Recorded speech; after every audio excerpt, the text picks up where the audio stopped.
አንተ አሁን ካሰለጠንካቸው ኮከብ ግብ አግቢ ወይም እስካሁን ያልተሰበረ ጎል አለ ይባላል። ካሰለጠንካቸው 13 ጎል 14 ጎል ይባላል።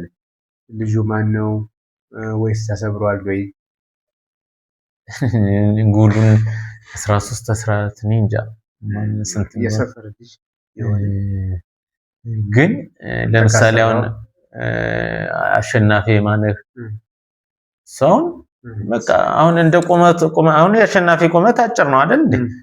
ግን እንደሱ ስፒድ እንደሱ በቃ አጂሊቲ ያለው ልጅ የለም ነበር።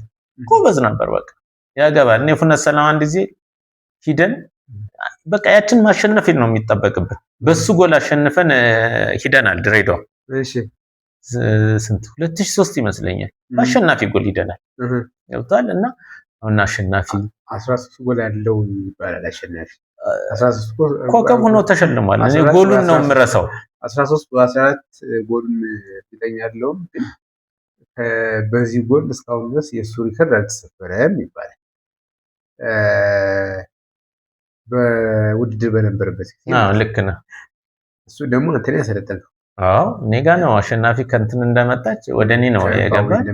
ጥሩ ነው። አሁን ብዙ ሰው እንዲያውም ዲሲፕሊን አይደለም ይልሃል።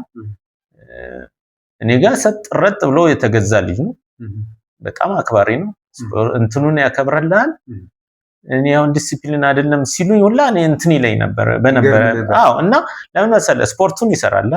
እንግዲህ ሌላ እንትን ሊሆን ይችላል፣ ግን ሜዳ ውስጥ ላለ ወይም ደግሞ ትሬኒንግ ላይ ሰዓት አክብሮ መጡ ነው ይሰራል። ምንም እንትን የለው። እኔ አሁን እንግዲህ ሰፈሬ ልጅ እንደመሆኑ መጠን ወይ ልትናናቅ ትችላለህ። በፍጹም አንገቱን ነው የሚደፋ። እኔ ጋር እንዲያው ውጭ ሌላ ነው፣ እኔም ውጭ ሌላ ነኝ፣ ውስጥ ሌላ ነኝ። ስራ ላይ ያው ስራማ ግድ ነው። እና እሱም እንደዛ አይነት ነው። አግቢ ነበር፣ ምንም ጥርጥር የለውም። ከዳ ማንም ሰው አይመልሰውም ነበር። በሩጫው ራሱ ለኳሱም ቅርብ ነው፣ ኳሱንም ያውቀዋል በደንብና ጥሩ አጥቂ ነበር። እነ በረከት አሁን በረከት የሚያምር ሚድፊልደር ነው። ጉቴና በረከት አሁን ሁለቱን መሀል ላይ ካረክ ኳስ በቃ ታያለህ፣ በደንብ ታያለህ። በእድሜ ሊየው አዘዘ ሊየው በቃ አዘዘና አሸናፊ ነበር ፊት የሚጫወቱ ሁለቱም ስፒዳም ናቸው። በቃ በጣም ይፈጥናሉ። በቃ እነ በእድሜና እነ ባሪያ ደሾ ጎንና ጎን ስታረጋቸው በቃ አጥር ነው፣ ምንም እንትን የለውም። በቃ ደስ ይል ነበር። ያባች ባሪያ ደሾም ጎበዝ ነው። በቃ ኳስ ያውቃሉ ደግሞ እኮ ዝም ብለው ዲፌንስ እንዳይመስሉ ኳስ የሚያውቁ ናቸው። በእድሜም እንደዚህ ነው፣ ባሪያውም እንደዚህ ነው። በቃ ደስ ይሏል። እና የነሱ ባች እንጃ በእንደዚህ አይነት ስታየው ቢሆን ኑሮ ምንም አይገናኝም። እንዴ በቃ እድሉን አላገኙም። እነሱ ተጫዋች በነበሩበት ሰዓት ላይ እድሉን አላገኙም። አንዴ ግን ታስታውሳለህ መምህራን ኮሌጅ አሰልጣኝም ያንታው ደስ የሚለው አሰልጣኝም ተጫዋችም ይሆናል ብዙ ጊዜ እና ከቢቸና አፓራንት ወጣ ይመስለኛል አለ ከቢቸና መጣ። እኛ መምህራን ኮሌጅ እየተጫወት 2-1 እየመራን መጣ። አግብተህ ተሸነፈ። የዛን ጊዜ የጁቤ ነበር አፓራንት መሰራ እና ጧት እሑድ ላይ ብዙ ጊዜ መኪና የለም። አፓራንት ከምሰራበት የጁቤ ከተማ ገብተህ ነው ወደ ማርቆስ መመጣ ነበርና በጣም ሰዓት ሄደ። በቃ አልደረሰም። ሰዓት ሄዷል። ተመርተው ነው የደረስኩኝ እና በአጋጣሚ ዝናብ ጥሎ ነበር ትዝ ካለህ እና ቅጣት ምት ነው እንደው የሚያገባውት ኳሶችን ሁላ የቆመ ኳስ ነው ያገባው እና ውሃውን አያሌው ነበር በረኛ። ውሃውን ለቆ ነው ወደዚህ ከጎሉ መሃል ላይ ውሃ አለ። ከውሃው ወደ ደረቁ ነው መጥቶ አያሌው የሚጫወት የነበረ ወይም ደግሞ የቆመ የነበር ትዝ ይለኛል። ልክ ነው በቃ ክፍት ነው።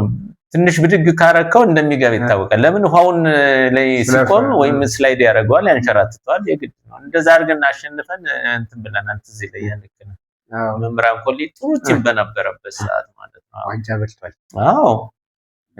ኤርሚያስ ፉነት ሰላም ያለ ልጅ ነማሙሽ ያለው ነደረጂ ተሻለ በጣም ጥሩ ልጅ ነበር። ጥሩ ቲም ነበር። መኩቱፋ አስፈሪ ቲም ነበር። ትምስ ፕሪቱ ጋሽ አበበ ይባላል ይመስለኛል። በጣም የሚገርም አሰልጣኝ ነበረን የዛ ሰዓት ላይ ወኔ ተጠራጥኝ ነበር። ልክ ነህ። ደስ ይል ነበር። አስፈሪ ቲም ነበር። እኔ ደጋፊም ነበረው ተማሪው ባጠቃላይ። ልክ ነህ። አረሰው ነው እኔ ስለነበርኩበት ነበርክ እንጂ አዎ ትዝ ይለኛል። እኔ ራሱ 2010 ላይ ከተፈጠረ በኋላ ወደ አሰልጣኝነት አሁን ነበርክበትና የቡድን መሪም ነበር አሰልጣኝ ነበርክና ከ2010 በኋላ የት እንዴት ነበረ? ማን ይዘህ ነበር? 2010 በኋላ 2011 ላይ ብሬክ አደረኩኝ። 2012 እንደገና ተመለስኩኝና አሁን እንትን ሆንኩኝ ሊደር ነው ቡድን መሪ ነው። አሁንም ሚሊዮን ታየና አብይ ነበር የመሩት የዛን 2012 ከዛ በኋላ ቲሙ አሁንም ጥሩ የነበረበት ነው። ምን አረገ? ኮሮና አቋረጠ። የዛኔ ኮሮና አቋረጠውና 2013 ያው ራሱ ቀጠለና ያው ስኳድ ቀጠለ፣ ያው ኮቺንግ ስታፉ ቀጠለና ጥሩ ቲም ሆኖ አዳማውንም ሄድ የተሻለ ውጤት ተይዞ ልክ እንደ 2010 ከነማ ብሔራዊ ሊግ ይገባል ሲባል በቃ ያልተሳካበት እንትን ወደ ከፍተኛ ሊግ ይገባል ስም ሳይሳካበት የተሻለ በቃ አንገብጋቢ በቃ ነገር ነበር። በቃ የገጠመን ብዙ አድቫንቴጆች ተከፍተው ነበር፣ አልተሳካም። ያ የምታረገው ምንድነው? ተጫዋቾች ልክ ለቀው ሲሄዱ ወደዛ ሲገቡ ዛሬ ተጫውተ ነገ ትሬኒንግ ሰርተ ከነገ ወዲያ ስትጫወት ያለው እንትን ተጫዋቾች በቃ ኮቹ የሚለውን አለመስማት እንደዚህ አይነት ነገሮች ይከሰቱ ነበር በዛ ሰዓት። ያ ውጤቱን እንድታጣ ያደርጋል። ገባል እንደዚህ አይነት ነገር ይከሰቱ። ምናልባት በአሰልጣኝነታችሁ በነበራችሁበት ጊዜ የቡድን መሪ ሆነ አሰላለፍ ታወጣ ነበር? አሰልጣኙ ተቀጥቶ ትሪቢን ላይ ተቀምጦ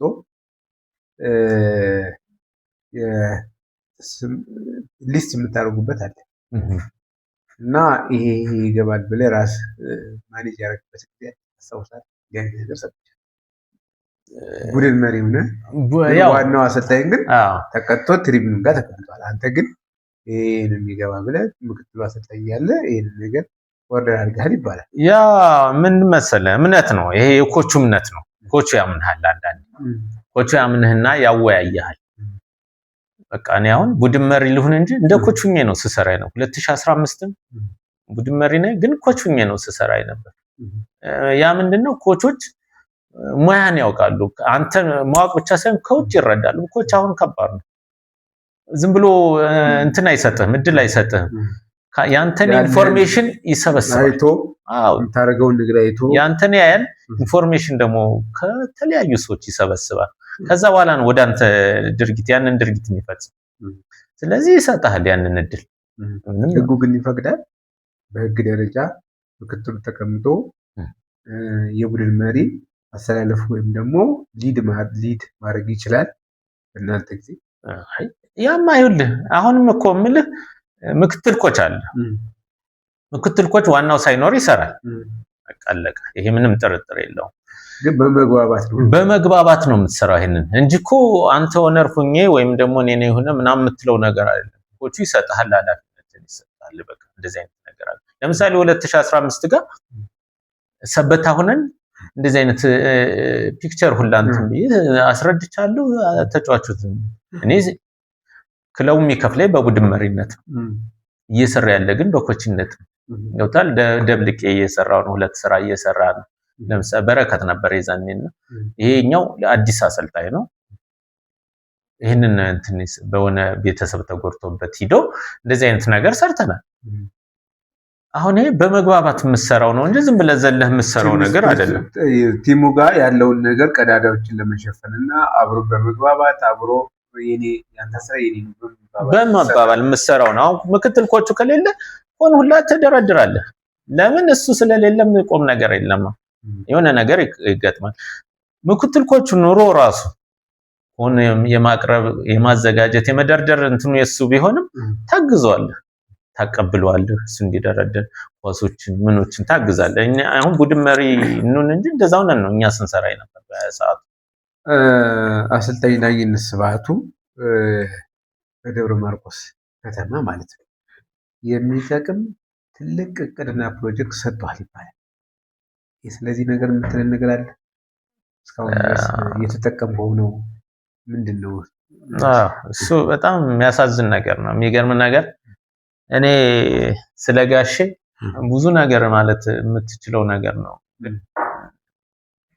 ምንም ማረጋት ሞት ቀደመው እንጂ የሱ ቅድ ከባድ ነበር። በቃ በጣም ያሳዝናል። ሰበታ ላይ መጀመሪያ ደብረ ዘይት ነበር የመጀመሪያው ምድባችን። እዛ ስንጫወት ከአዲስ አበባ ደብረ ዘይት ይመላለሳል። ጨዋታችን አልፎት አያውቅም። ይመጣል፣ ይጽፋል፣ ምን ይላል፣ ይሄ ክፍተት አለ፣ ይሄን ያን ወረቀት ይሰጣል። መነጽ ያርገን ሻይ ጠጥተን ምናምን እንሸኘዋለን። እንግዲህ ግማሹን ሲዝን እስከጨርስ እዛ ድረስ ይመጣል። ኋላ ደግሞ ሰበታ ደግሞ ስንሄድ ሰበታ ይመጣ ጀመር። ጋሽ ታሙ አሙት አንድ ጊዜ ሳይመጣ ቀረና እኔ ደወልኩኝ። ዛሬ እኮ ጨዋታ ኑሮን ሳትመጣ ትንሽ አመም አድርጎኝ ምናምን አለ። ከዛ በኋላ እኔ ራሱ ትኩረት መስጠት ጀመርኩ እሱ ጋር። ከዛ ሳወራው አንድ ጊዜ ሳወራው ትንሽ ያመመኝ ምናምን አለኝ እና ክትትል እያደረኩ ነው ብሎኝ ነበር። ከዛ ቁጭ ብለን እናወራለን ስለ ቲሙ ያለው ሁኔታ፣ እዚህ ክለቡ ከተማ አስተዳደሩ ጥሩ ነገር እንዳለው ጥሩ ነገር እያደረገ እንደነበር ይሄ ሁሉ ነው እና ፕሮፖዛል ቀረጸ። 2016 ጋሼ ባህር እንትን ማርቆስ ላይ ያለው ሁኔታ እንትን ሊል ማለት ነው ቀረጸ እንትን አለ ሰጠኝ ላይ በቃ ደስ የሚል በቃ የሚያምር ኒንጃ በቃ የውጤት ዝም ብለህ ስታይ ውጤት የሚመስል ፕሮፖዛል ሰጥቶኛል። እሱን ይማርና እና ይዛኔ እንደዛ አድርጎ ነው እሱ ቀድሞ ህይወት ያለፈ 2016 ሰኔ ጋር ነው 2015 መጨረሻ አካባቢ 2016 ጋር እንደዚህ አይነት ነገር ተከሰተ። ቲሙን ሳይቋቋም ቀረና ያ ፕሮፖዛል ህይወት የሚመስል በቃ ውጤት በቃ ያው እጄጋለ ለኔ ማስተዋሽ ነው። ተቀምጠህ አስበህ አታውቅም? ልትጠቀምበት ነው እንጂ ለምሳሌ አሁን ለከተማ አስተዳደሩ ስፖርት ጽፈት ቤቱ አለ። ክለቡ አልቀጠለም። አሁን ገብቷል። ያንን እንዳትጠቀም ክለቡ አልቀጠለም። ክለቡ ብሬክ አረገ በአንዳንድ ነገር ወቅታዊ ጉዳይ። ታዳጊዎች ጋር የመስራት ሀሳቡ የለም አንተ? እኔ ታዳጊ የመስራት ሀሳብ ብዙም የለኝም፣ አላሰብኩም። በቃ ለምን ሰርቼ ስላለፉኝ ነው። ታች ያሉት ፕሮጀክት ላይ በሴትም በወንድም ሰርቻለሁ። ወደ ክለብ አድጌያለሁ። አሁን ከክለብ እንደገና ወደ ታች ብትወርድና ምሰራ ጥሩ ነው። ብዙ ልምድ አካብታል፣ ልጆችን ብዙ ትምህርት ትሰጣል። ግን እኔ አሁን በዛ መሰረት ደብረ ማርቆስ ላይ እየሰሩ ያሉ ልጆች አሉ። በቃ ሊረዱ የሚገቡ እነሱን ማገዝ ነው ከሆነልኝ። እኔ አሁን ለምሳሌ በኮችነት ፕሮጀክት ይዘው የሚሰሩ አሉ። እነ በረከት፣ እነ ቹቹ፣ እነ ማሙሻለው፣ እና ዛለች ይበልጣል ብዙ አሉ አይደል? እነሱን ማገዝ አሁን የኔ ፍላጎት በቃ ከሆነ እናንተን ካልኩኝ በዛ እንጂ ህፃናትን ይዤ ለማገዝ ምናምን ሞክረህ ታውቃለህ? እነሱ የሚገርምህ ለማገዝ ብቻ ሳይሆን እንዲሁም የኔን የራሴን ልጅ ይዤ ፕሮጀክት ለማስገባት ለምሳሌ እነ ቹቹ ጋር ሄጃለሁ። እነ ቹቹ ጋር ቀርቤ ህፃናቶችን ሰብስበው ስለኔ ያስተዋውቀው ልጁን ደግሞ ይዞልን መጥቶ እንደዚህ ብዬ ሳፖርት እንደማረጋቸው እንደዚህ በቃ የገለጽኩበት። ለምሳሌ በረከት ጋር እንደዚህ አይነት አጋጣሚ የተገናኘውበት አጋጣሚ አለ። በነገር የሚይዘው ሩብ ያውቃል የለም በፍጹም አልወረደም። ለምሳሌ ብሔራዊ ሊግ ለኛ ለመጀመሪያችን ነበር 2009 የምንጫወት አዲስ አበባ በአበበ ቢቂላ ስቴዲየም ነው። አርቲፊሻል ሜዳ ነው። ለኛ በጣም እንትን ከባድ ነው። ገብቷል። የምናውቀው ሳር ሜዳ አቧራ ምናምን ነው እንጂ አርቲፊሻል ሜዳ እናውቅም። ያላጥቃል እንትኑ አልለመድ ነው። እንዲህ በጣም ልጆች ጉልበታችን በአንድ ጨዋታ እኮ ጉልበት የሚጨርስ ሜዳ ነው ያ እና እንዲሁም ቀትር ጋር ነበር 7 ሰዓት 8 ሰዓት አሁን እዛ ስትገባ በቢቀላ እንትኑ ይተናል። ትነት የለም የሆነ የፀሐይ ትነት ይታወቃል። ወደ ትንፋሹ ላንተም ይላል ገብቷል። እና ከባድ እና የዛን ጊዜ እየተጫወተ ከአዲስ አበባ ስቴዲየም ጌም ጋር ብዙ ጊዜ ተጫውቼ አልወረድኩም። የዛኔ እንግዲህ አንደኛ አዲስ ነው፣ ብሔራዊ ሊግ ለኔ አዲስ ነው፣ ልጆችም አዲስ ናቸው። በደብረ ማርቆስ ልጆች የተጫወቱ ነው። ጥሩ ልጆች የወጡበት ነበር በእርግጠኝነት። ያ ቲም አንድ አመት ቢቀጥል የተሻለ ውጤት ያመጣ ነበር ብዬ የምገምተው ውጤት ነበር ያ። ምናልባት ደብረ ማርቆስ ዩኒቨርሲቲ ባመቻቸው የዲ ላይሰንስ ስልጠና ላይ ገብተህ ነበር። በመሀል ግን አቋርጠህ ወጣህ። ምክንያቱም ምንድነው? እንዴትስ ወጣህ? እሱን መጀመሪያ እንዲያውም ይህን እድል የሰጠኝን የደብረ ማርቆስ ከተማ ስፖርት ጽሕፈት ቤት የስራ ኃላፊዎች ወይም የስራ ውስጥ ያሉ ሰራተኞችን በአጠቃላይ ማመስገን እፈልጋለሁ። እድሉን እንዳገኘ እነሱ ነው የሰጡኝ። ነባር ነው ማግኘት አለበት ከሚል አንጻር ልምድ አለው ለሌሎችም ልምዱን ያካፍላል ብለው ነው ያንን እድል የሰጡኝ። እንድገባ ተደረኩ። 2 ቀን ወይም 3 ቀን ሰርቼ ነው በማይሆን ሆነ በቃ ፋሚሊያር በሆነ ነገር ያ የተቋረጠ በግል ጉዳይ ተቋረጠ እንጂ አሁን የሚገርም እሱን ላይሰንስ ኮች አለ። አዎ አግኝተዋል። አብርሃም መብራቱ አሁን ለምሳሌ የኛ 2015 ኮች የነበረው ያገናኘኝ ሰው ነው እና አሁን እሱ ላይሰንሱን አዘጋጅቶልኛል። ውስጥ እንግዲህ ይሄን እድል ለመውሰድ የትምህርት ማስረጃዬን ከዚህ በፊት እዚህ ደብረ ማርቆስ ላይ የሰራኋቸውን ዩኒቨርሲቲ ያሰለጠንኩበትን በቃ አንድ ነው ወይም 2 ማስረጃ ሲቀረኝ አጠቃላይ ወደ የኔ ነህ ይባላል 2015 ከነማ ነው የያዘው ሰከንድ ሁለተኛው ዙር ላይ ከሞገስ በኋላ ማለት ነው። እሱ እንትን ብዬ ያው እየተመቻቸልኝ ነው። እሱን እድል አሁን አገኘዋለሁ በቅርቡ። ኦኬ ስልጠናውን አገኘዋለሁ። ለምን ያው አብርሃም መብራቱ ኢንስትራክተር ናቸው። ስልጠናው የት እንደሚሰጥ አጀስት አድርገው የሚያውቁት እሳቸው ናቸው። ስለዚህ በእሳቸው አማካኝነት የኔን አሰልጣኝ የኔን አማካኝነት እድሉን አገኘዋለሁ። 2015 ላይ ቲሙ ፈርሷል ከተጫወታችሁ በኋላ። ለምንድን ነው የፈረሰው? ምክንያቱም ምንድነው ብለህ ታስባለህ? ያው 2000 ነበረ ስፒሪቱ አሪፍ ነበረ፣ ቆንጆ ነበር፣ ግን ፈረሰ ከርማን ይባል ማለት አንተም ነበር ጌታን ጊዜና ምንድነው ምክንያቱም ታውቃለህ? ምክንያቱ በጀት ነው በቃ ሌላ ምንም እንትን ያለው 2016 ወቅታዊ ጉዳይ እንትን መጣ።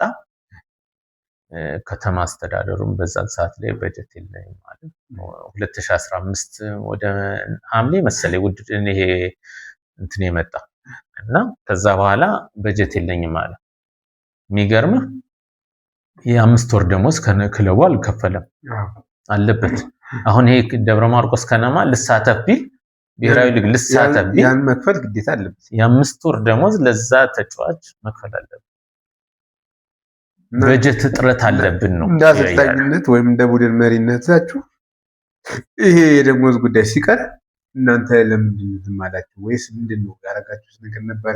ተጫዋቾች በዚህ ልክ ፊል አድርገው ብሬክስ ከማድረግ ደረጃ ሲደርስ መጀመሪያ ላይ የተገባላቸው ቃል ስለነበረ እናንተ እንዳያሰልጣኝ እንደ ኮች ስታፍ ጠይቃችሁ ነበር? አዎ ተጠይቋል። በጀት የለም።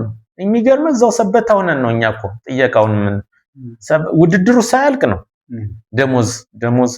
ደሞዝ ብለህ የምትጠይቅ ገብቷል። አንደኛ ደሞዝ ትራንስፖርት መምጫ የለም። እኔ ይዛንሳችሁ ዳንም ጌታ ነው የሸፈነላችሁ። አዎ ብር እሱን እኮ ነው የምልህ በጀት ይላል። የሚገርም ዳንኤል ሙሉጌታ ያው ደብረ ማርቆስ ላይ ትልቅ ነገር በቃ ስፖርቱን አስተዋጽኦ ካደረጉ ሰዎች ብዙሃኑ አሉ አይደል? ዳንኤል ሙሉጌታ ግንባር ቀደሙልን ነው። የሚገርም ብዙ ነገር ያግዝ ነበር እንዴ ደብረ ዘይት ላይ ቲሙን እየመጣ ስራ እንግዲህ ከሱ ስራ ውጥረት ከባድ ነው ስራው። ትንሽ የስራ ቦታውን ከለቀቁ ብዙ ገንዘብ እንደሚያጡ ይታወቃል። ያንን ጥሎላ ይመጣል። ከገንዘቡ ባሻገር ነው የምልህ እንግዲህ መጦ ለማበረታቻ ሰጦ ደብረ ዘይት ላይ በስልክ እየጠየቀ ሰበታ ጋር መጦ ውድድር የሚያይ ልጅ ነው ዳንኤል ሙሉጌታና ብር እንደዚህ አይነት ነገር የትራንስፖርት ብር ልናጣ ነው። አሁን ብዙ ክለቦች ብር ያጡና 3 ቀን 4 ቀን እዛ ቁጭ ይላሉ ሌላው ወደ የሀገሩ ሲሄድ። እኛ ግን እንደዛ አላደረገንም። ዳንኤል ሙሉጌታ እየተጫወት ነገ ልንጫወት ነው ዛሬ ምናምን ተነግሮት እዛው ላይ ነው በባንክ ያስገባው። የሚገርም ነገር እና ቦርዱ እዛው ጋር መልእክቱን ነው እኛ የምናስተላልፍ። ዳንኤል ሙሉጌታ እንደዚህ አይነት ብር አስገባ እና አሁን በዛ ብር ልንመጣ መጀመሪያ ተነጋግራችኋል ከነሱ ጋር? አዎ እንደሚያስገባ እንደሚጨርሱላቸው እነሱ ያንን ፕሮሰስ እንደጀመሩለት ነው የምናውቅ እንደሚያልቅለት። አዎ ይሄን ያለ እንዲሁም ይቆይ በፍጹም እኛ ራሱ እኔ በጣም ይገርምሃል ግን እና ደብረ ማርቆስ ከተማ አሁን እንደ ከተማነቱ በእንደዚህ አይነት መንገድ ልታገኙ አይገባም። በቃ እነዚህ ስፖርቱን የሚደግፉ ሰዎች መልቀቅ የለብህም እኮ አኩርፈው እንዲሄዱ ማድረግ የለብህም። ሲሆን አንተ የተወሰነ የሆነ ነገር እንዴ ለነዚህ ስንቶች ናቸው? ለነዚህ ሰዎች እኮ መሬት ይሰጣል። ምን ችግር አለ?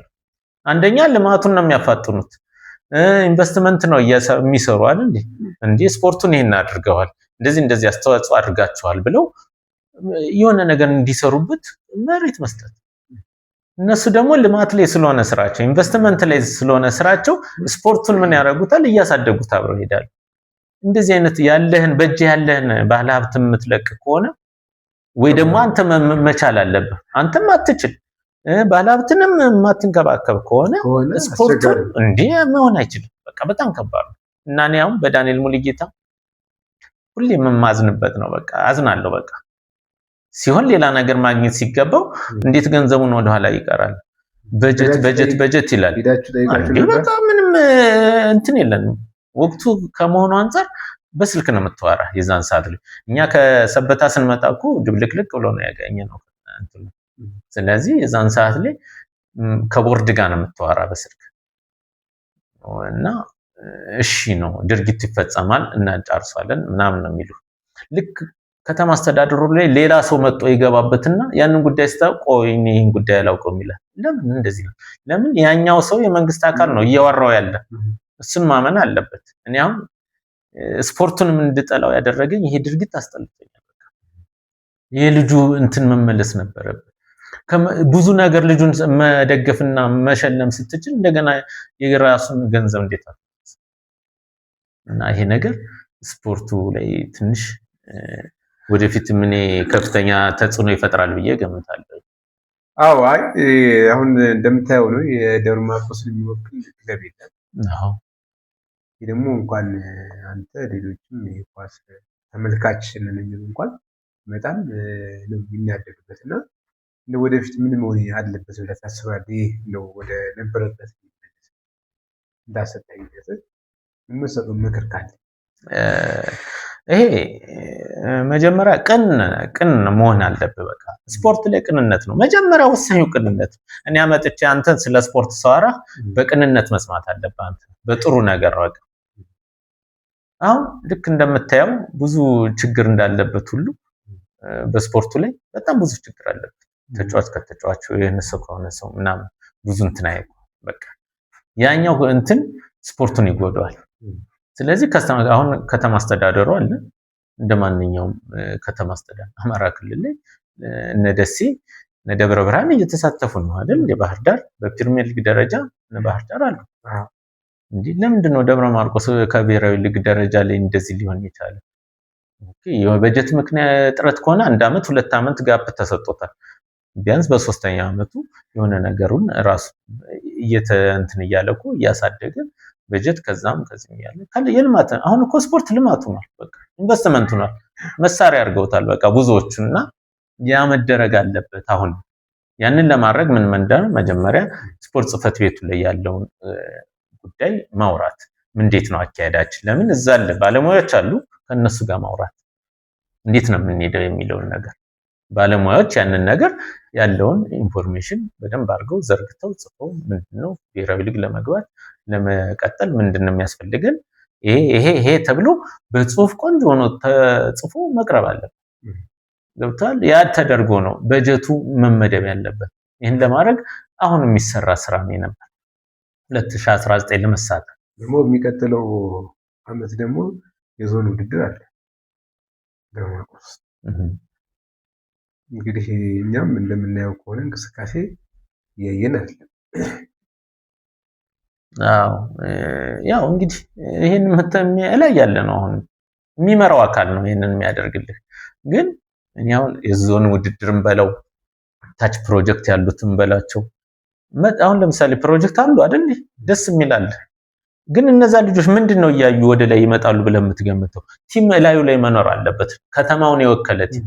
እነዛ እያደጉ እየሰሩ እዚህ ቲም እገባለሁ ብለው ነው አይምሯቸው ላይ ማስፈር ያለባቸው። ከዛ ይሄ ቲም ድልድይ ይሆናቸውና ከአንዱ ሀገር ወደ አንዱ ሀገር ሄደው በሚጫወቱበት ሰዓት ደብረ ማርቆስን ወክለው ወደ ሌላ ሊሸጋገሩ የሚችሉበት እንትን ይፈጠራል። ግን ላዩ ላይ ቲም የሌለውን ዝም ብለህ ልጆችን እርካታ ከማግኘት በስተቀር ምንም የምታደርገው ነገር አለ ያልገም መጨረሻ ስለሌለው ማለት መጨረሻው ያስፈልጋል። አሁን ታች እኛውን ስንጫወት ላይ ለመድረስ ነው አይደል? ላይ ያለ ነገር ይታየን ስለነበረ ስለዚህ እነዚህ ልጆች አሁን የደብረ ማርቆስን የሚወክል ቲም ያስፈልገዋል። ያ ቲም ቁሞ ስታየው ታች ያለው ልጅ 50ም በለው አንደር 30ም አንደር 70ዎችም በቃ እዚህ ስር ለመግባት ይመጣሉ። ጥሩ አድርገው ይሰራሉ እንጂ አሁን ቲም በሌለበት ሰርተው እድሜያቸው ገደብ ሲደርስ ወዴት ነው የሚሄዱ እነዚህ ልጆች? እስቲ አንተስ ስታስበው ይታዩበት የለም አጋጣሚው የፕሮጀክት ውድድር አላቸው ውስጥ ለውስጥ ሊኖራቸው ይችላል። ለምሳሌ በረከት ከቹቹ ልጆች ቹቹ ከማሙሽ ልጆች ይሄ ልጆችን ነው እንትን የሚል እንጂ ያረካቸዋል። ልክ ነው። ጌም ይጫወታሉ፣ ስፖርቱን ይሰራሉ፣ ፍላጎታቸውን ያረካሉ። ግን ራያቸውስ ነው የሚፈለገው ደረጃ ለመድረስ ምንድነው መሆን ያለበት? እዚህ ላይ ነው አሁን ስራው መሰራት ያለበት የሚል ከተማ አስተዳደሩ ከስፖርት ጽሕፈት ቤት ባለሙያዎች ጋር ምንድነው መደረግ ያለበት የሚለውን ነገር መወያየት አለባቸው። ስፖርት ጽሕፈት ቤቶች ያሉ ባለሙያዎች አሉ። ጥሩ ባለሙያዎች ብዙ ናቸው። እነሱን በየዘርፉ በማደራጀት በኩል በስፖርት እንቅስቃሴው እየተባለ ዩኒቨርሲቲው አለ ከባድ ትልቅ ካፓሲቲ ያለው በቃ እሱስ ምንድነው የሚያደርግልን? ባለሙያዎችን ጠርቶ በማወያየት ብዙ ነገር ዶክተር አሸናፊ አሁን እየሰራ ያለ ነው አይደል? ደብረ ማርቆስ ላይ ከፍተኛ አስተዋጽኦ እያደረገ ያለ ልጅ ነው። እሱን መጠቀም መቻል እሱ ደግሞ ሌሎችን እንዲጨምር ታረግና ቲሙን የተሻለ ነገር ታረጋለህ። እኔ አሁን ዳንኤል የሚባል ነበር ዩኒቨርሲቲ ጋር የኛን ከነማን የዛን እንትን ልንሄድ አዲስ አበባ እየሄድን ስንጫወት የስነ ምግብ ባለሙያ ነው። ሳይኮሎጂካል እንትን ይል ነበር። አሁን አዲስ አበባ የምንድነው ሆኗል? እዛ ፌዴሬሽን ላይ ነው የሆነ ዜና ጋር አይቼዋለሁ። ብቻ እንደዛ አይነት ነገር ከዩኒቨርሲቲ መጠቀም ትችላለህ። ስለዚህ ባደረጃ ሶርስ አለ። ስለዚህ ስፖርቱ ላይ እንዴት ይሰራ፣ ብሔራዊ ሊግ ላይ ለመመለስ ክለው ምን እናድርግ የሚለውን መጀመሪያ ቅን መሆን ነው የምልህ። ያንን ነው በቃ ቅን ሆኖ መስራት እንጂ በጣም ደብረ ማርቆስ ላይ አሁን በዚህ ደረጃ ታገኘው ነገር ስንት ልጆች ነው አሁን ዜሮ በቃ የማይሆን ደረጃ ሆነው የምታያቸው በቃ ስንት ወጣቶች። እኛ ይሄ ነው መስተካከል አለበት ብዬ የማምን ነኝ። ደጋፊው ነፍሱ እስኪወጣ ነው ኳስ የሚወድ ሁሉም አሰልጣኝ ብትል ተጫዋች ብትል ኳስ ያለው ስሜት ይሄ ነው የሚባል አለ። እንግዲህ ምናልባት ሁሉ ነገር ተስተካክሎ ወደ የምንወደው ቲም እንመጣለን ብዬ አስባለሁ። አንተ ግን አሰልጣኝ በነበርክበት ጊዜ አሰልጣኝም ነህ፣ የአሽከርካሪዎች ማሰልጠኛ ተቋም ትሰራለህ፣ ባጃጅ ትሰራለህ። ይሄን ሁሉ እንዴት ነበር የምታስኪደው? አሰልጣኝ ሆኜ ዛኔ ይሰራ ነበር። አሰልጣኝ ለማጃ ሰራ ነበር። የአሽከርካሪዎች ማሰልጠኛ እንዳልካቸው ጋር ነበር የምሰራ። እንዳልካቸው ቤት የራሳችን ቤት ነበር። በቃ እንዳልካቸው ለስፖርት ያለው ፍቅር ከራሱ አልፎ ከገንዘቡ አልፎ ንብረቱ መኪናውኛ እኔ እዛ እያስተማር በመኪና ነበር ልጆችን ይዘን ምን የሱ አለ እዛ አውሮት የሚሰራ ነው የሚባል በጣም እሱ ራሱ ለስፖርቱ ቅን የሆነ ብዙ ነገር የሚያደርገው ነበርና ይሄዳል። በቃ ትሬኒንግ ሰዓት ትሰራለህ፣ ከዛ ደግሞ ያንን ትሰራለህ። ምንም እንትን ያለው በቃ ዋናው ፍላጎት ነው። አንተ ጋር ያለው ፍላጎት ካለህ ነገሮችን ታስኬዳቸዋለህ። አቻችለህ ትሄዳለህ። በቃ መስራቱ ስራን ትሰራለህ። ስፖርቱን ቅንነት መልሱ ነው። አሁን እንዳልክ ቅን ስለሆኑ ነው እንጂ ስራውን ለምታቋርጥበት አጋጣሚ እኮ ይፈጠራል። ቅን ናቸው። በቃ ስፖርቱ ላይ ቅን ስለሆኑ ለስፖርቱ ቅን ስለሆኑ እነ ዳንኤል ሙሉጌታ ለምን እንትን አላሉ? ለስፖርቱ ቅን ስለሆኑ እና ለስፖርት ቅን ከሆንክ ስፖርት መስራት ትችላለህ። ብዙ ሰዎች አሁን የቅንነት ችግር ያለበት ነው። አሁን እዚህ ደብረ ማርቆስ ያንን እንዴት ይቀረፍ የሚለው ላይ መሰራት ያለበት ብዬ ነው ማለት። እንዳሰልጣኝ ብዙ ጊዜ እንደመቆየት አሁን የአሰልጣኞች እርስ በርስ ያለመግባባት፣ የአንድ ፕሮጀክት አንዱ ፕሮጀክት አለማየት፣ አለመከባበር ይታያል። አንተም ይህንን ነገር ታውቀዋለህ ብዬ አስባለሁ። እንደው ይሄ ምን መሆን አለበት ብለህ ታስባለህ? እንደ ብዙ ጊዜ እንደመቆየት ብዙ ጊዜ እንደማሳለፍ እንደ ባለሙያ የራሱ የሆነ ሀሳብ ብትሰጥበት ደስ ይላል። ምክንያቱም እኔ አምጥቼ ለማውራት ስለሞከርኩኝ ማለት ነው። ልክ እኔ ባለፈው እንድትመጣ ስትለኝ ምንድነው ጉዳዩ ስል እንደዚህ ያለ አይ በቃ ብዬ ነው የተውኩትና የቀረው። አሰልጣኞች እንዳልከው አንዱ ፕሮጀክት ካንዱ የሆነ ነገር ወስጄ እኔ ከአንተ ለምሳሌ የሆነ ነገር የጎደለኝን ወስጄ መስራት አንተ ከኔ የተለያዩ ነገሮችን መወሳሰድ አይደለም መተያየት አይፈልግም። እኔ ለምንድነው ግራ ነው የሚገባኝ። ያውም ገና ወጣት የሆኑ አሰልጣኞች አሉ። አንተም የራስህን ይዘህ ልክ ነው ያም የራሱን ልክ ነው። እንደዚህ አይነት አሰራር እኔ ያለ አሁን ደብረ ማርቆስ ላይ ምክንያቱ ስትል ደግሞ ምንም ነገር ተጨባጭ ነገር እኮ የላቸውም። አሁን የሆነ እንደዚህ ነው ሁሉም እኔ እችላለሁ ነው እያለ ያለ። ጥሩ ነው የሚችል ሰው ነው እኛም የምንፈልግ እችላለሁ ነው። እኔ ካንተ የሰው ልጅ በተፈጥሮ ሙሉ አይደለም። እሱን እኮ ነው የምልህ። ከሆነ አሰልጣኝ የሚያውቀው ነገር ይኖራል። ብዙ ትምህርት ወስደን ነው እኛ እዚህ ድረስ ተወስደን ይኖራል። ግን ሙሉውንም እኔ ትክክል ማለት ነው እሱን አሁን ደስ የሚለው ነገር ሁሉም ሰው ያችን ላይሰንሱን ወሰደ። በቃ እኩል ሆነ። በቃ ከሌ አይበልጠኝም ማለት አመጣ እንጂ እኔ በእርግጠኝነት ከሌ ብለህ በደረጃ ማስቀመጥ ይቻላል። ምንም ይሄ ጥርጥር የለውም። በቃ አንተ በኮችነት በቆየበት ልጆችን ማለት ትችላለህ። ነገር ግን ያ አይደለም የሚጠቅም። አንተ እኔ ፕሮጀክት አለኝ አንተ ፕሮጀክት አለ አንተና እኔ ቁጭ ብለን ያለውን ነገር እንዴት እናደርግ ልጆችን ማለት እንደዚህ አይነት ስትራይከር ልጅ አለ ምንድን ላድርገው ታለንቱን በምን ልጨምረው ነው? ይሄ ልጅ ዲፌንስ ነው፣ ይሄ ዲፌንስ ሄደር ነው፣ ታክለር ነው፣ ግን እንትን ይጎለዋል። ስለዚህ ምን ላድርግ ነው? ገብቷል? የሆነ ሚድፊልደር አለኝ እኔ ጋር። ይሄ ሚድፊልደር አጂሊቲው ምናምን ቆንጆ ነው፣ ኳሶቹ ቆንጆ ናቸው፣ ግን ስፒድ ይጎለዋል። ምን ልስራ ብዬ ነው ካንተ ጋር መደራረግ ያለብኝ እንጂ ሌላ ነገር አይደለም። የማይሆን ነገር ሁላ እኮ ነው የምሰማው እኔ። ወደ ስፖርቱ ሁላ እንድትርቅ የሚያደርግ ነገር ትሰማለህ። አዎ። እና በዚህ መሀል ነው እንዴ ስፖርቱ የሚሰራ ትላለህ አንዳንዴ። እና ይሄን ነገር መቅረፍ ያለበት ምንድነው? በቃ ስፖርት ላይ አልኩ ምን አለፋ ተጫዋቹ ራሱ ለጓደኛው ቅን ካልሆነ ስተት ነው። ቅንነት ነው በቃ። ስፖርት ካለ ቅንነት አትሰራ። ፍላጎት እንዳለ ሁሉ ቅንነት ያስፈልጋል። አንተ የምትሰማውን በቅንነት መስማት አለብህ። መጥፎ እኮ ሊሆን ይችላል።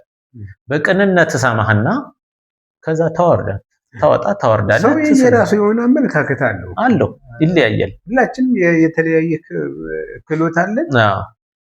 አንዱ ካንዱ የውጮችን አታይም። እሱን ነው የምልህ። በቃ እርስ በርስ እኮ ሊጣሉ ይችላሉ ሜዳ ላይ፣ ግን ሲወዱ ይከባበራል። ግድ ነው። አሁን ምሳሌ ጋርዲዮላ እና አርቴታ አብረው ሰርተዋል።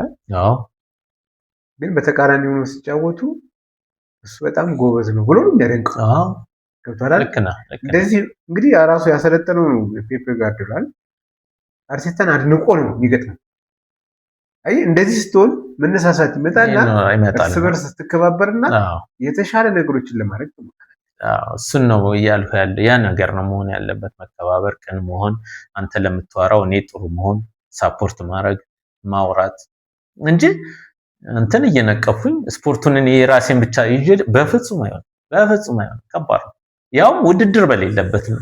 እኔ ውድድር ቢኖር የሆነ የምርጫ አጋጣሚ ቢፈጠር እኮ እነዚህ እኮ ከባድ ነው ማለት ነው። ሁኔታው ይከብዳል ብዬ ገምታለሁ። ስለዚህ ያ እንዳይሆን ምን ይሰራ የሚለው ነገር አሁን ፕሮጀክትን የሚቆጣጠር አካል አለ ብዬ ገምታለሁ። ለምሳሌ በስፖርት ጽህፈት ቤት ውስጥ ነው ያለው አይደል እንዴ? የሆነ ነገር ሲኖር ጽህፈት ቤቱ እንትን ይላል። ይሄን ነገር ጽህፈት ቤቱ ምንድነው ብሎ ሊገባበት ይገባል። አለው ራሱን የቻለ ጽህፈት ቤት ውስጥ ባለሙያ አሉ። ይሄን ፕሮጀክት የሚመለከታቸው ፕሮጀክት ክትትል ተብሎ ራሱን የቻለ እንትን አለው። ያ ቢገባበት የሚል እንትን አለ። እኔ ስሰማ ራሱ አፍራለሁ። ከማፈር እኔ እንጃ ምናምን በቃ እንደማታውቀው የምሆንበት ቀን አለና ያ ነገር እንዴት ይሄን የሚለው ትንሽ ስራ ይፈልጋል፣ ቅንነት ይፈልጋል ብዬ ገምታለሁ። ላንታሪያ የምትለው አሰልጣኝ ይኖራል በጣም የምትወደው የምታከብረው? ያው መቼም ከታይ ጀምረህ ስትመጣ ወደ አሰልጣኝም እንድትገባ የሚያደርጉ አሉ። እኔ በዳኝነት ስባቱና በኤፍሬም ተክሉ ዋና ራዕዮች ናቸው። እኔም ከነሱ ስር ስለነበርኩኝ ግንባር ቀደም አድርጌ የምወስዳቸው እነሱ ነው። ነብርሃን መጣልኝ፣ ታደለ ጎዱ እጃቸው ላይ ሰልጥኛለሁ እነዚህ ሁላ እና ለኔ በጣም ቅን የሆኑ ወደ እንትኑ እንድገባ የመሩኝ ሰዎች ስለሆኑ እነዚህን ሰዎች በዚህ አጋጣሚ እንዲሁም ማመስገን እፈልጋለሁ። በህይወት የሌሉትንም እሳቸውን ይማርልን ማለት እፈልጋለሁ። የሆነ ሀገር ይቅርታ ካልጠየቃችሁ ጩቤ ብርጭቆ ተሰብሮ አትወጡም በህይወት ምናምን ተብላችኋል። በአጋጣሚ እንደዛ ይባል የነበረው ልጅም አግብቶ በ60ኛው ደቂቃ ላይ አስወጥተ እና እኔ ስተቀመጥ ብለው በአጋጣሚ እሱ ደግሞ አይ ብሎ ተቀያሪ ወንበር ላይ ተቀምጦ በህይወት አትወጡም ስትባሉ መጨረሻ ላይ የማግባት አጋጣሚ አግኝቶ ልጁ በአጋጣሚ ስቶት ተርፋችኋል ይባላል። ያ 2009 ነው ራሱ ጨፌ ዶንሳ ይባላል ቲሙ፣ የኦሮሚያ ቲም ነው። እሺ ያው እኮ ውጤቱ በጣም ተጫወታችሁም አትጫወታችሁም የሚያመጣው ውጤት የለም፣ ምንም ነገር የለም። ግን በዚህ በቃ ባለው ታንት ነው በቃ ጎጃም ሲባል በቃ እንትን ይላልና የሄድንበት ሀገር ራሱ በጣም ልክ አይደለም። በቃ እኔ ፌዴሬሽን የዛኔ ነው እግር ኳስ ፌዴሬሽን ነው የወቀስኩት። ያ ቲም እንዴት ከኛ ጋር ሊመደብ ይችላል? ርቀት በጣም አለው። ከደብረ ዘይት ገብተህ የሆነ ሹልክታ ውስጥ ነው የምትገባ። በቃ በዛ በኩል ደብረ ብርሃን ያዋስነዋል። የሚገርም ነገር እና ስንሄድ በቃ ገባን። ጨዋታው ተጀመረ። ምን አለ በቃ እዚህ አጠገብህ ያለ እንትኑ ደጋፊው አጠገብህ ነው፣ ከሱ ጋር ቆመህ ነው የምትጫወት። ስትገባስ መቶ ከባስ በቃ እንደ እንትን ነው በቃ ያዩን። በቃ እንዴ እንዳውሪ በቃ ከበቡን። በቃ እንዴ ይሄ ነገር ዛሬ ምን ሊሆን ነው ምናምን አልን። በቃ ከዛ መኪናዋን ሌላ ቦታ ፖሊስ ጣቢያ አካባቢ እንድትቆም አደረግናት። ሀብታሙ ኮራ የሱ መኪና ነበረች። ከዛ ጨዋታው ተጀመረ። ጎል ገባ። የዛን ሻላይ ነበር እንዴ ልጅማ እንትን ብሎ ነው በቃ ልጁን በቃ ሻላይ ሊገሉት በቃ ሜዳ ውስጥ ያለው ውጭ ያለው የእጅህ ደም ወሮር አትችልም። ከጀርባ እየተመታ ነው የምትወረውረው የነበረ ፖሊስ አለ ምን አለ ያው በቃ ከዛ በቃ ሰዓቱ እንትን እያለ ሲሄድ ሻላይ ላይ ነገሮች እየጠነከሩ ሲሄድ እንዲወጣ አደረኩት። አምጥቼ እዚህ ግሬ ላይ አቆም ግሬ ላይ እንደዚህ አስቀምጬው ራሱ በዚህ በኩል ይወረወራል፣ ከኋላ ይወረወራል። ጩቤ ይዘዋል። ታያለህ እኮ ጩቤ ይዘው በዚህ ነው ዛሬማ አትጣም ምናምን ይሉታል። እንደዚህ አይነት አጋጣሚ በቃ በህይወቴ ኳስን የጠላውበት አጋጣሚ ነው። ከዛ እንደምንም ብለ ያ ጨዋታ አለቀ። ምን አለ እንዲያውም ብናሸንፍ ማን ወጣም በቃ የዛኔ ብናሸንፋቸው አንወጣም። ያ ቲም የዛኔ ተሰርዟል።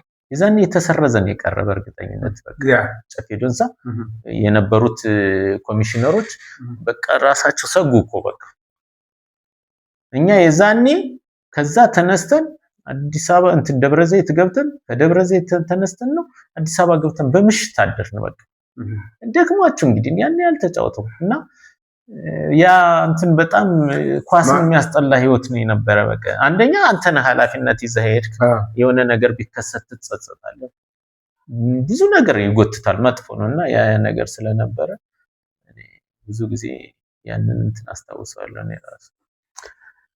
እንግዲህ ምቴ ጋር እንደምታዩት ነው ጨዋታችን በጣም ብዙ ጨዋታ ይኖረናል። ግን ያው እንግዲህ እንደመጀመሪያ የቻልነውን ይሆናል ብለን ያሰብነውን ነገር ለማቅረብ ሞክረናል። መጨረሻ ላይ ማመስገን ፈልገው ነገር ካለ ማለት ነው ይቀርበን ነው ካለ በቃ ጥሩ ነው። እኔ መጀመሪያ ሚዲያውን ማመስገን ፈልጋለሁ። እንደዚህ አይነት ደብረ ማርቆስ ላይ ላለው ስፖርት ምንድነው ያለው ነገር በየእንትኑ ከምናወራው ሚዲያ ላይ ሆኖ ያም ሼር እያደረገ ሐሳቡን እንዲገልጽ ማደረጉ ይህን ሚዲያ በዚህ አጋጣሚ ማመስገን ፈልጋለሁ። ሌላው አብረው የተጫወቱ በሰፈር በትምህርት ቤት እንደዚህ ፓዊ እዚህ በክለብ እሱም በዚህ አጋጣሚ ብዙ ጊዜ ሆኖናል ከተራራቅ በዚህ አጋጣሚ የምንገናኝ ይመስለኛል።